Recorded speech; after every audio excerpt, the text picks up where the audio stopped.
Ladies and gentlemen, welcome to another edition of the Aloha Pools and Spas Deep Dive Podcast on location at the Expo. I'm John Watts. This is Brad Cook. And who do we have with us today? We have Rory and Randy. I had to look. I had to cheat right there. We just met a few minutes ago. I was walking around the trade show thinking, okay, who could I talk to that might have a product that's pool related? And we've been talking to people today that have anything from decks and fences, house builder. The Hello Garage guy over here, we interviewed him because he wanted to be on because of concrete surfacing and all. I saw you guys. I'm thinking, I don't know how that relates, except for my brother has a fascination with solar, and he's always talked about how setting a solar panel near the filter system, you can get close to net zero energy, which is what I don't know what net zero is, but if I did know, I would say that is where it doesn't really cost anything to run, a particular part of your house, and in my instance, it would be swimming pools. So when I saw you guys, I thought, you guys got a nice looking booth, probably know what you're talking about, so I thought I'd ask and see if you'd come on. And you did, and I appreciate it. I look forward to this. Yeah, absolutely. Glad to be here. Yeah, so, do you guys have a location around here in this area or St. Louis area, or where are you? First, we should probably start with, what is it that you do? Oh, SunSent Solar. I'm so sorry. Yeah, well, go ahead. So we're actually a solar and a roofing company. So on the roofing side, we do pretty much all exterior. We're here to help people protect their homes, make them more energy efficient, and ultimately take control over their power. So, for so long, we've all been at the mercy of whatever utility company you were stuck with. You didn't really have a choice on that. So now with solar and then battery technology, you can actually take control of your power and own that and reduce your cost, turn a variable cost of an increasing electric bill year after year into a fixed cost that eventually turns into zero when you have offset the cost of the solar system. Right. And so where do you find people in their journey of because when you said you're a roofing company, I saw the Owens Corning emblem on your zip there, and I thought, well, yeah, that makes sense now that you said that. But I guess I got fixed on the solar panel on top of that pergola, and I paid no attention to that. You had a generator over there, so what is your customer like? Where do you find them? Is it during a roofing? Are you a roofer that happens to sell solar, or solar that sells roofing? Or yeah, so we actually have a bit of an interesting story. With that, so our company started out in 2016 as a roofing company, and so our owner Dustin grew up in the construction world. His dad and uncle actually had a commercial roofing company when he was a kid, and so he was a kid at 11, 12 years old out there on a roof learning how to put a roof on. And unfortunately, both of them passed away when he was a teenager, and so. He then, his mid-20s, started his own business. Okay. He's an incredible entrepreneur, very passionate about helping people.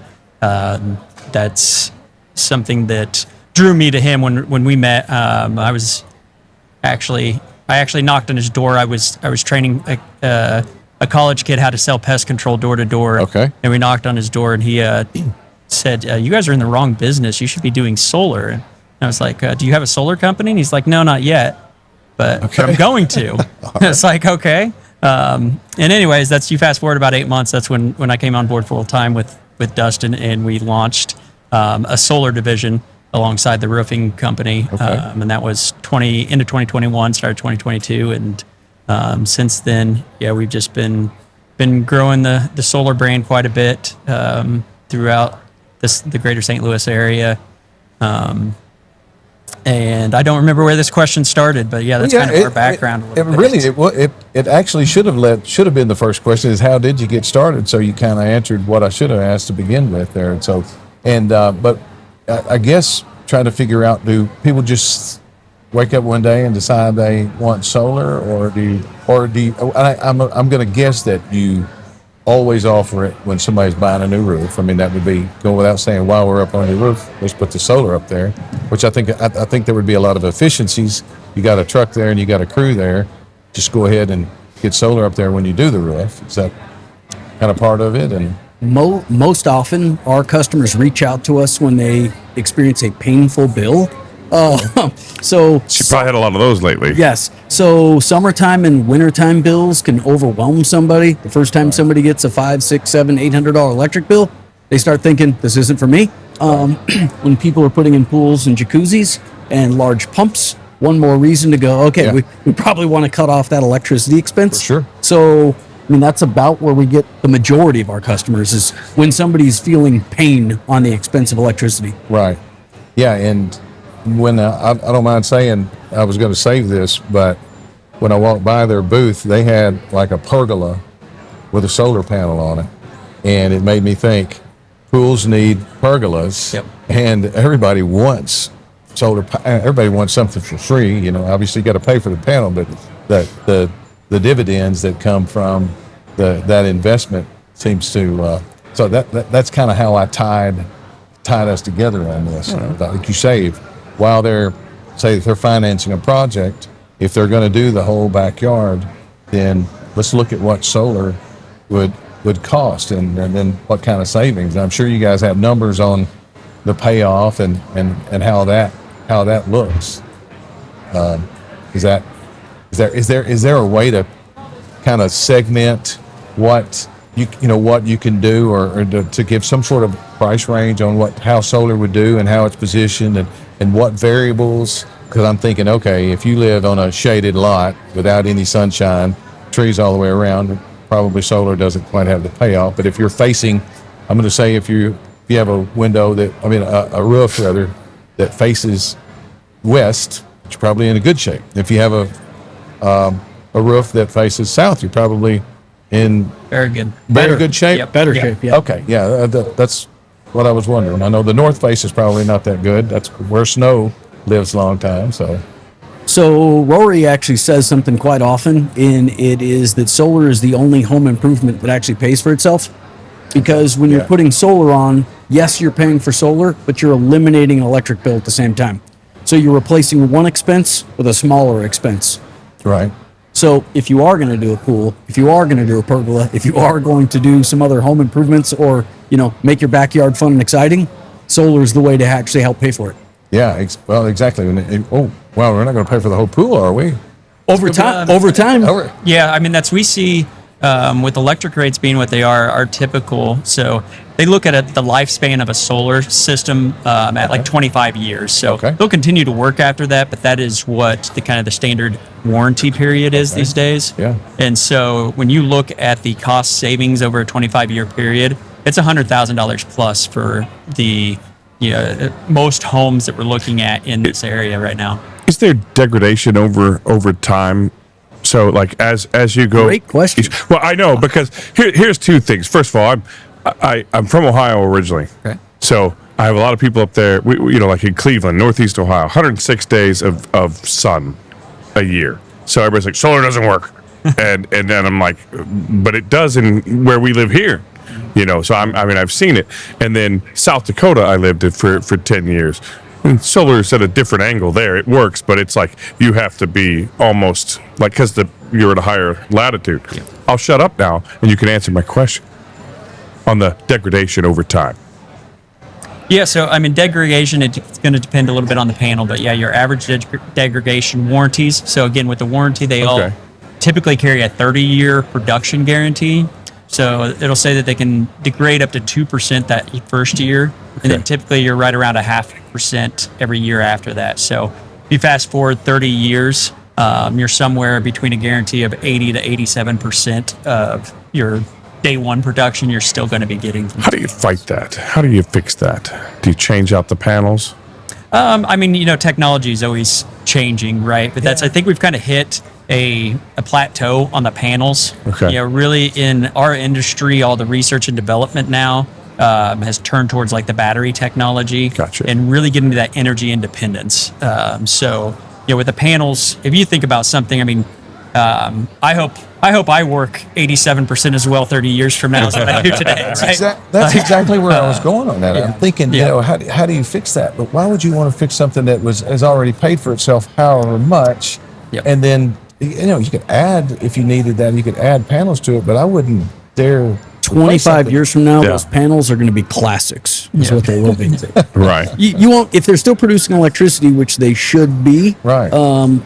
Then they'll be producing a little bit less, but why would you get rid of something that's still producing free electricity for you? You have a tiny power plant up on your rooftop, you might as well let it keep going. Right. And one of the things to further answer that, I mean, a lot of times we'll look at it and we'll go ahead and price out like what's the cost difference if we go ahead and add 2 or 3 more panels right now. Right. Okay, that's more than what you need at this moment.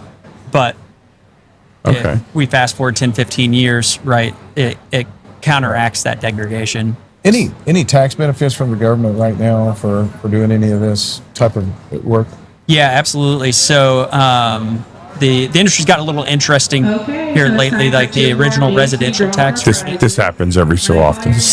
Tax benefits, any tax benefit. You're the winner. Yeah. The first name is Stephanie Stovey. Start over in a second. Stephanie Stovey. And it may not be coming through on the mics, but it's bothering me, so. I think if we can hear it, it's probably coming through. There's a little bit of interference overall here with with everything around us. And you think it's over, but it's not. They're going to say 1 something. second. Say something again. No, then wait on to start talking, and then. There we go. And we're they're gonna hear clear. me. All right. So tax benefits, you've got basically there is still a 30 to 40% tax benefit, and how that's recouped kind of looks differently. So it used to be a homeowner could take direct advantage of a tax credit, but that portion has went away. And now it's all on the company level. So commercial projects, businesses can take a tax credit. And so the model of how a homeowner gets solar has changed a little bit to where typically it's under what's called a TPO, through a third-party ownership. So basically an investment company owns the solar panels that you put on your house, because they can take all the tax benefits and then they pass that savings on down to you. So it's something that's actually really opened up the population of who can take advantage of solar, because with the old model of it being a resident taking directly the tax credit, if about 80% of the population didn't fall into an income bracket to take full advantage of that tax credit. So now by a company taking all of that tax credit, it doesn't matter what your tax liability situation is, right? Like if you're retired and you're not really paying much in taxes anymore, but you have high electric bill still, now you can immediately just cut that electric bill by 30-40% and just be paying a lower payment right out the gate. You're not talking about having to pay for a $50,000 solar system and wait for that benefit.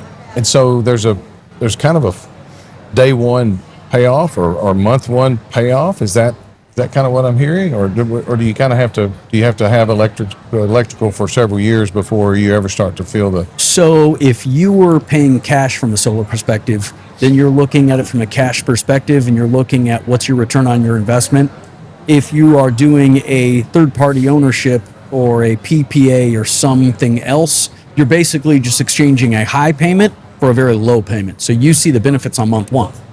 Okay. So for all of your pool shoppers, if I was shopping a pool right now, I'd be looking at solar at the same time, because then instead of having a $400 electric bill, you'd move to a $200 PPA payment. You're paying half for your total electricity. Okay. Is it possible? Can I get off the grid?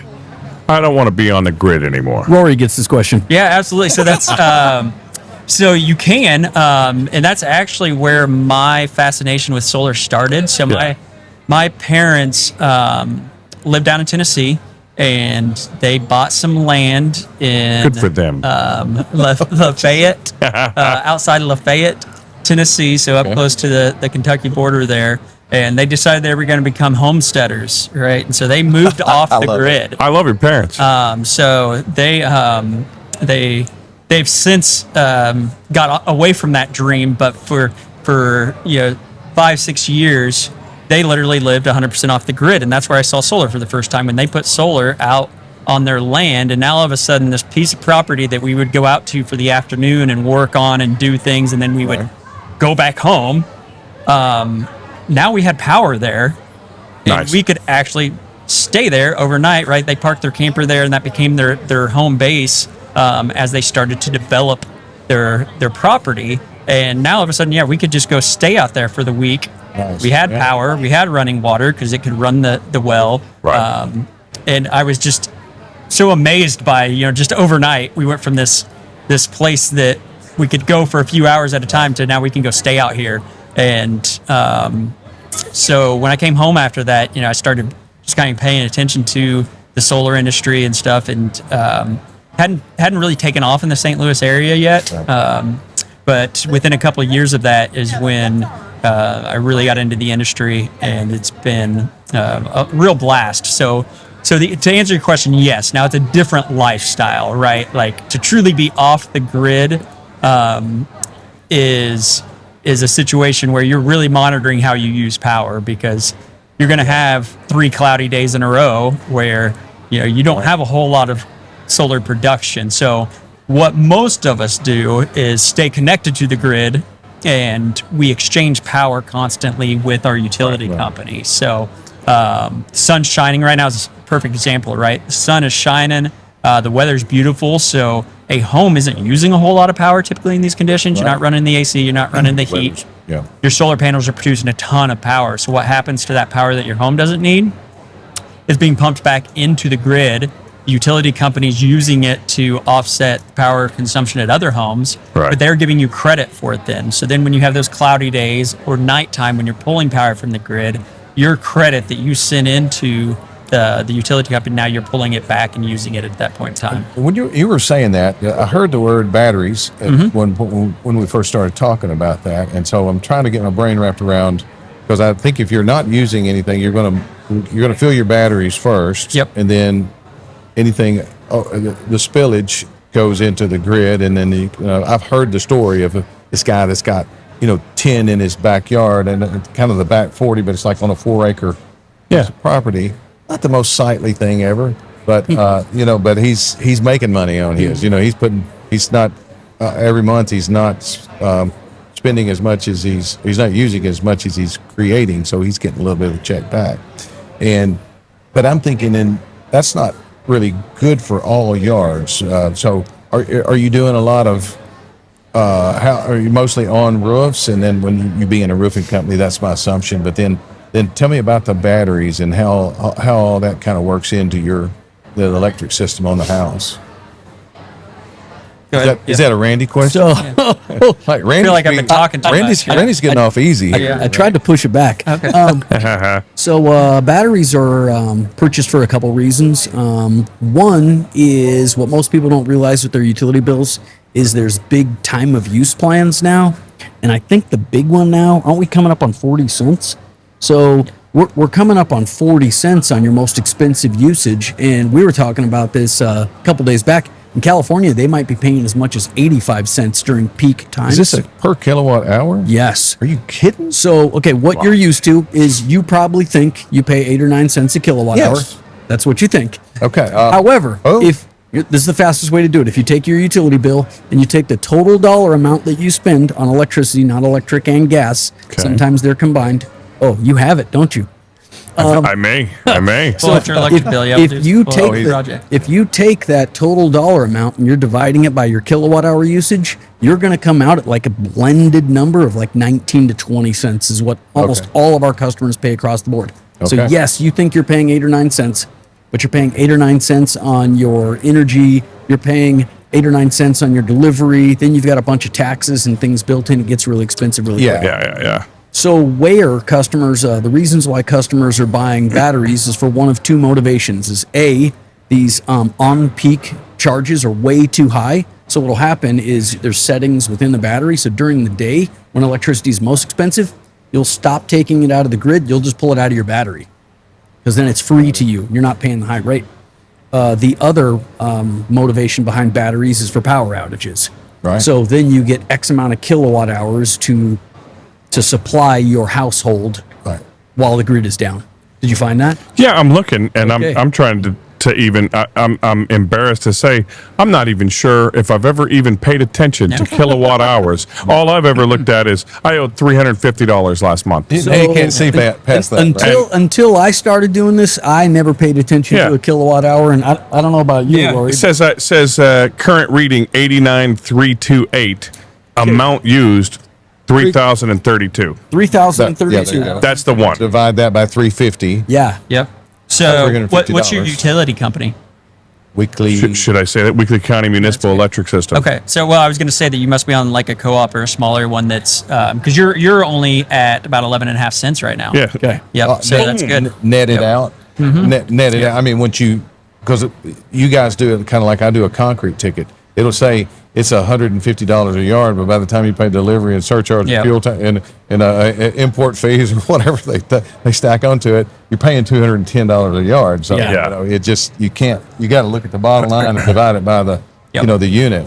And so that makes sense too. I was thinking about like all my family. I just moved here again this year from South Dakota. All my family has generators. Yep. And with the solar power, you have a storm, you go out or whatever, you just live a little bit less off the grid during say if the power's down, I still have power.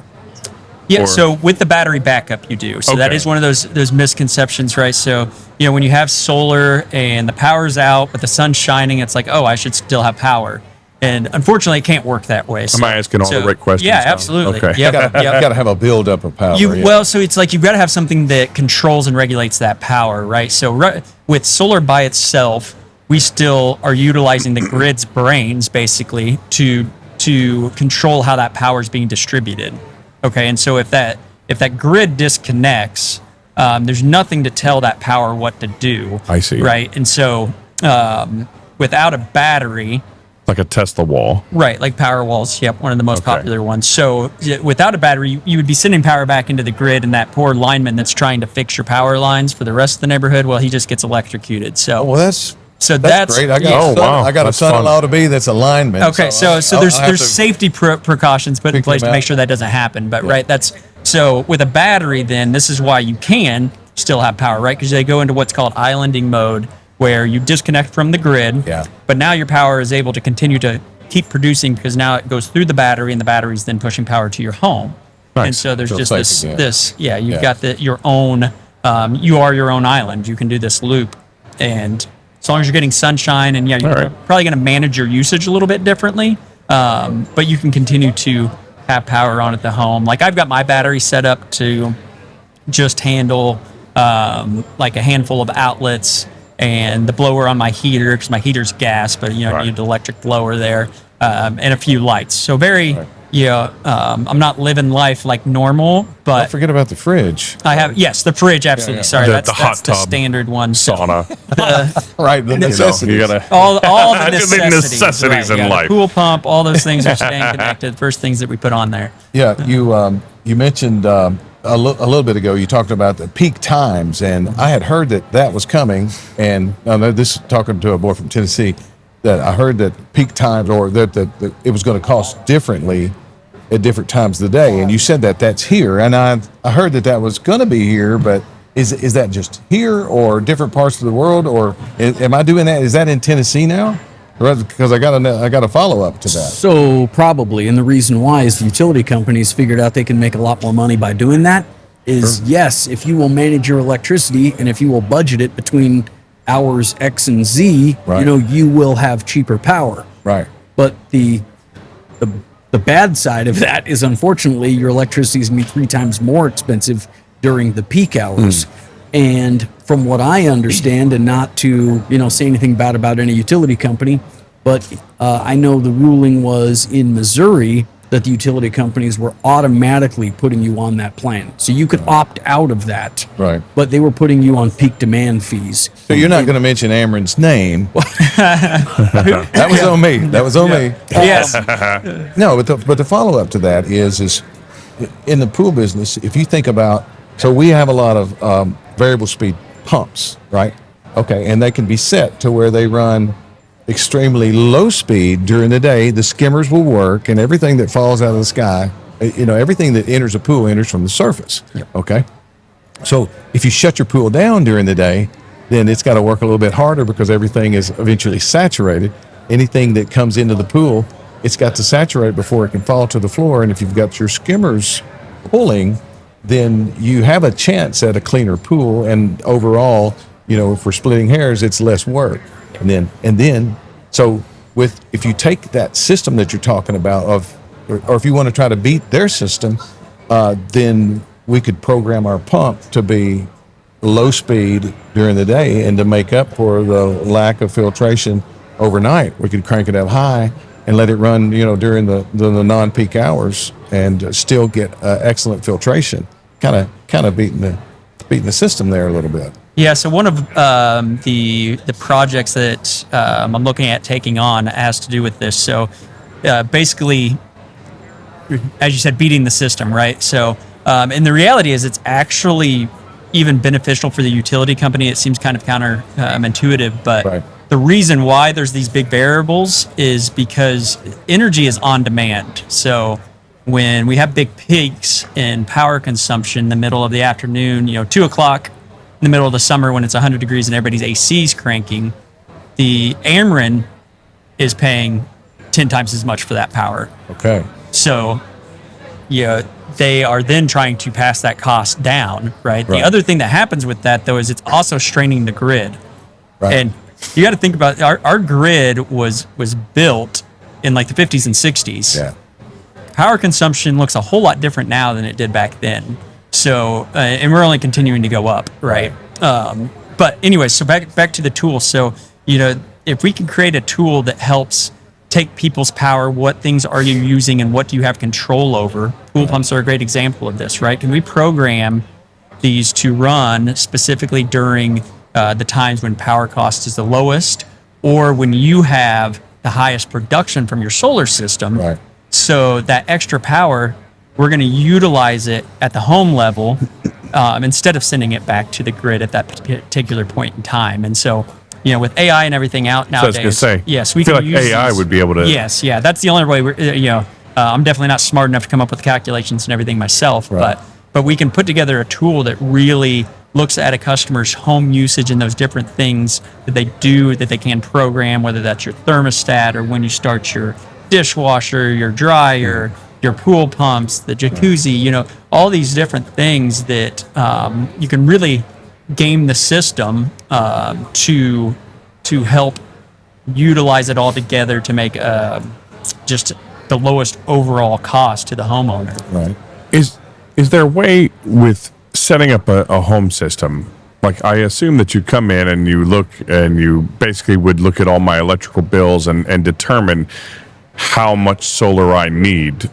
Is that how it works, or? So you're actually going to send me that bill that you showed me a couple minutes ago. Uh-huh. Then what we do, we have your address. We're not going to show up, but we have your address so we can see your house from satellite images. Okay. So we design a system that fits on your rooftop or on a ground mount or on a pergola system, which Rory's super excited about. Oh yeah. Okay. And it's based on how much energy you use.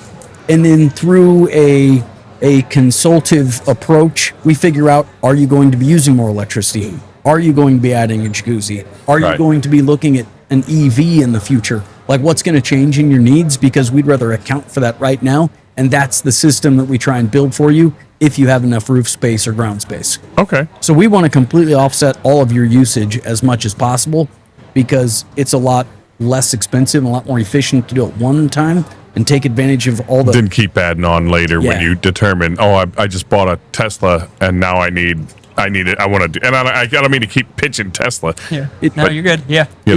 It's the big name out there. And Rivian. We There you go. Yeah. Okay. I like There those we go. trucks. I would love one. Yeah. We do get the phone call twice a year from one of our previous customers that go, "Hey, Randy, what's wrong with my utility bill? Now I'm spending $60 a month." And we go, "Did something change?" And we go, No. We go, "Well, you're looking at your system. It's cranking. It's doing exactly what it's supposed to." We send a salesperson out there or one of our techs out there to take a look and see what the issue is. And There's 2 Teslas parked in the driveway and they're both charging. We go, well, you did add these 2, power plants. Right. So, But $60 a month. Free. Yeah. I mean, I'm like, oh, sign me He's up. complaining about $60 a month. So- okay. Well, when you're used to them being negative, that's Well, there you go. it changes Just getting things. credit. Yeah. Like some people get Yep. credit every Yeah. month for the most part. Yep. Yeah, And so that's depending on each utility company handles that a little bit differently. But yeah, we've got actually one of our previous happy customers finally came to go work with us. And that's he's walking around with his electric bill that's like negative $70. Yes. Yeah. So basically, Fires me up. it's, and I don't mean to keep hogging all the time here, but I'm like ready to be like, so Yeah. come, do you guys work in Union City, Tennessee? Can I get you to come down? And because I'm thinking, in theory, is it possible that could I take by my purchasing of it, like my payment of this for the system would basically just be the electric bill or less. And Less. so it's not even costing me anything. It's basically, I'm just trading an electric bill for a payment to you, and eventually that goes away. Yes, and that's I always say people who get solar are the ones that realize they get the understanding of I'm taking a variable cost, right? Getting electricity from the utility company is not going to stay the same. Right. We don't have any control over that. It's going to continue to go up, right? We know no matter what the case, inflation will drive that up. And I'm turning that into a fixed cost, right? Now I'm buying solar, or I'm taking out a third-party ownership agreement that says I am paying this flat amount for power forever. And so now, we've seen here in the greater St. Louis area as much as a 300% increase in the cost of power over the last 4 years. Well, data centers, people talk about AI with Yep. it, including data centers. It starts to affect communities' power usage. Yep. Extremely, yeah. I mean, that's you look at so you have normal inflation, right? Like we all felt that over the COVID experience, right, where inflation drove Right. everything up. Well, everything else is leveled out, but why is power continuing to increase significantly? We saw another 50% increase in Illinois over the summer. It's like, okay, why is it different? Well, so many things factoring into this. One, the EVs, right? Two, the data centers. Randy and I were actually talking about this the other day. If you think about, you use ChatGPT, I use ChatGPT, and a billion other people use ChatGPT. right. So we see it as one entity, but it's really, we each have our own little bot now that takes a lot of electricity to run. And so they are massive consumers of electricity now that, I mean, 3 years still ago. less than YouTube, Netflix, and all those others. To be fair, Yeah. In a little defense of AI, Oh, I mean- they're a sliver of what's used in the grand scheme of things. Yep. But we've accepted YouTube. Right. Yep. But anyway, go Because ahead. it's been around. Yeah, Absolutely, right. But yeah, I mean, you just take now we've added another big chunk that's continuing to grow. That if you would have asked anybody, 8 years ago when the power companies were planning upgrades to the infrastructure, is there going to be some massive new technology that's going to increase usage across the board 10%? They would say no. What would cause that, right? But here we are. And so on top of those things, you have an infrastructure that's in massive need of upgrades. Well, Right. obviously the cost of doing those upgrades is extremely expensive. So we have higher demand, which always drives cost up. We have massive upgrades that need to take place that obviously have to be paid for from somewhere. And utility companies are not nonprofits. Right. They are there to make money, and that's why we're just continuing to see the massive increases in utility costs. Well, a couple more questions. I'll tell you our average ticket if you'll tell me your average ticket. Yep. Our average ticket is around $80,000 for a pool. So what is your average, not roof part, but what is your average solar job? And then the follow-up question is going to be is when are roof shingles going to be the solar panel? Yeah. So You take the first one, I'll take the one? second. Okay, so our average ticket has been changing over time. If somebody's looking at just solar and they're not looking at batteries, it's going to be between $25,000 and $30,000 is what their average ticket is. Now, if you're on the Illinois side, the state pays for about 50 to 60% of that through a couple different programs, which is nice. Nice. Yeah. If you are in Missouri, you're definitely looking at third-party ownership or a PPA. And the reason why is because then those tax credits are absorbed by the lender, and then the lender can pass them on to you as a discount. So for most of our customers, they're looking at solar as a payment now rather than, what's the net cost. And when you look at it from payment perspective, our average customer pays about $250, and then when they get on one of our PPAs, they're going to be in that $125 to $140 range. So what it is they're doing is they're replacing a big expense with a smaller investment is really what it is. And eventually that goes away. Yeah. And that's it. Yeah. It's a cost savings tool. So what was interesting is, when I watched the light bulb go on above your head is when you're like, wait a second, I can do this.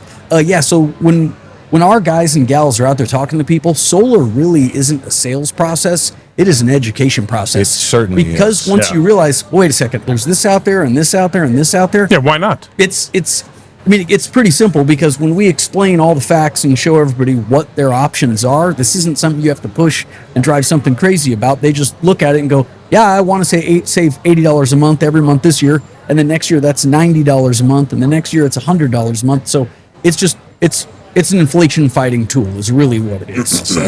It's a compounding interest. It's the same thing they tell you to invest, right? Money as a young man, right? You start investing when you're 18 and you can stop at 28 and it'll be $1 million, right? Because it just keeps compounding. So it's the same concept.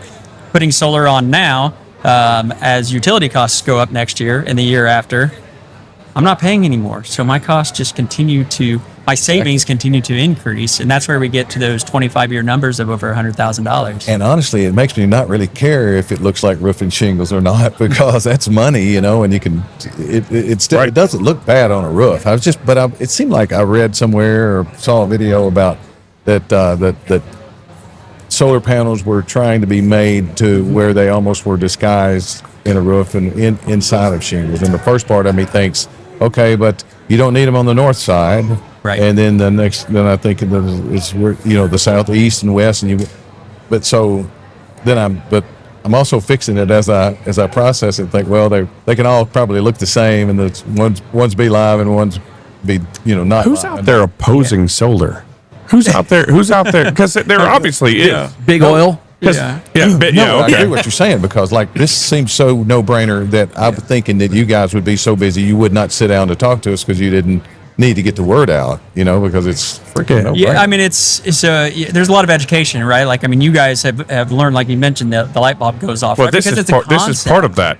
Yeah. This show. Yeah. Yep. I mean, and that's really all it is. And we see it's growing and compounding as more people see it on rooftops, and they're going, okay, I apparently need to look into this, right? And so it's the traction goes. Here in the Midwest, we're a little bit slower to some of these concepts, right? It happened a lot quicker out on the coast because their power costs were so much higher. Yeah. So they felt the pain and they said, okay, is there something I can do about it, right? And now, if you were in California or Arizona, I mean, you would see more buildings and homes with solar than without, so now that we're starting to see the trend here of power costs going up, people are saying, okay, what can I do about this? And then as they see the trend take on, more people start looking into it, and the education's catching up then the people understanding. You think some of it is political? So that it's seen as kind of a hippie lefty thing to do that for in the Midwest where it swings right a little bit, and not to I'm not being political. I'm just trying to say that's what the idea is. If you see my head, this is where my thinking. Right. I mean that's where I'm thinking that maybe. How could that be? Well, because I'm on the side of like homestead prepper type take out. My mind. I want to not have to be tied to the government, which is a whole nother thing. Do you have that 6 week supply of dehydrated food that you pour water on and to survive? I mean, it comes with you're every making a off-grid joke, system. but yes. I wasn't making a joke. So I've also I like to invest in metals, instead of the paper currency. So like brass and lead. But to that point of the kind of being seen as hippie or that type of thing. So that was really for the longest time how people saw solar, right?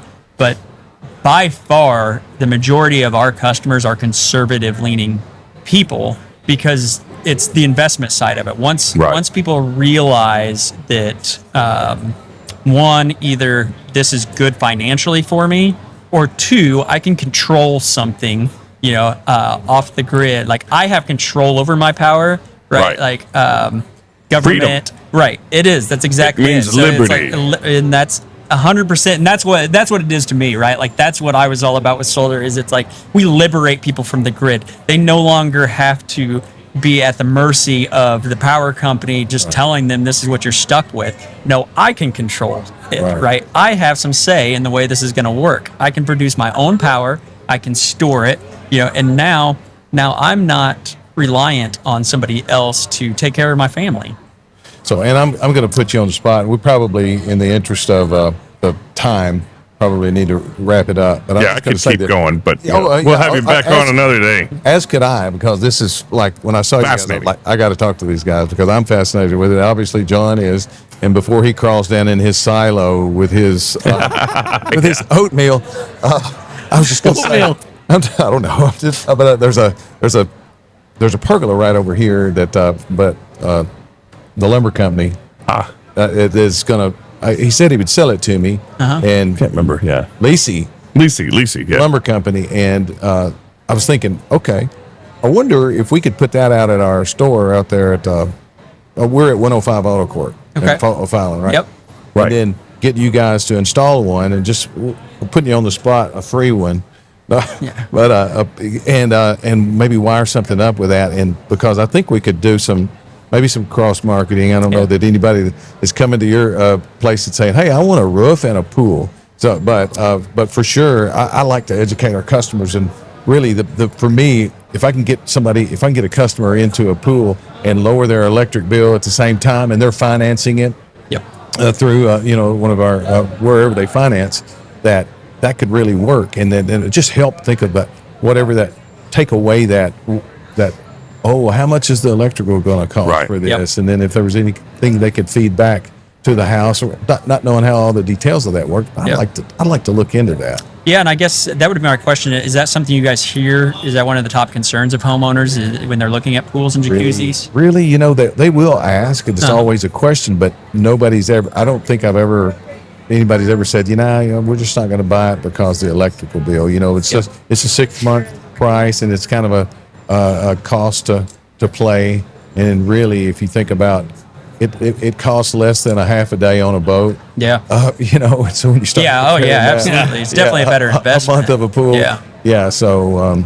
So they tie together, and it's something that actually, we bring it up, right? Like, I mean, it's one of the semi jokes that I'll make with homeowners is it's like, hey, with all the money you're going to save on your electric bill, now you can put in that pool. Put in that pool. Because buddy, I like that. Yeah. As Randy was mentioning earlier, it's like this is the home improvement that you can do that actually pays you back. Like we're eliminating a cost that you have, and so what do you do with that extra money? You actually get to put it back in your discretionary spending. And you'll be swimming in it. There you go. There it is. Swimming in money. Well, let's see what you did there. Yeah, there should be people lined up. If people knew this, they would be lined up at his booth. Yeah, maybe after watching this show, they will. There we go. Again, it's an education process. We have dozens of It viewers. is. It is. Dozens. All right, excellent. And they all work for us. So. Well, you'll add a couple more. That's They're getting an education. Subscribe now. That's for sure. Listen, it's SunSent Solar and Roofing, or Roofing and Solar. Either way. Yeah, just either way you want to say call me whatever you typically say. solar. We're happy as long as you call. SunSent.com. Get your power sent from the sun. I like that. And so your location and website, phone number, anything like that you want to tell us before we get out of here? Yeah, so just go online, sunsent.com. So if you search on Google, they will try to auto-correct you to sunset. So make sure you get that second in. You regret that now a little bit? SENT. No, actually, it's because what's happening at this point, we've been at it long enough that it's starting to we populate when people type in sunset. So even if they're not looking for us, we're starting to show them. You showed sunset. SunSent.com. You got it. And I guess with that, ladies and gentlemen, we're going to wrap up another edition of the Aloha Pools and Spas Deep Dive Podcast. And as we say, dive safely. Hey, we did that in tandem last time. There we go. So we're going to try to Get it start doing that. Okay. All right. Good deal. All right. Thanks, guys. Thanks, guys.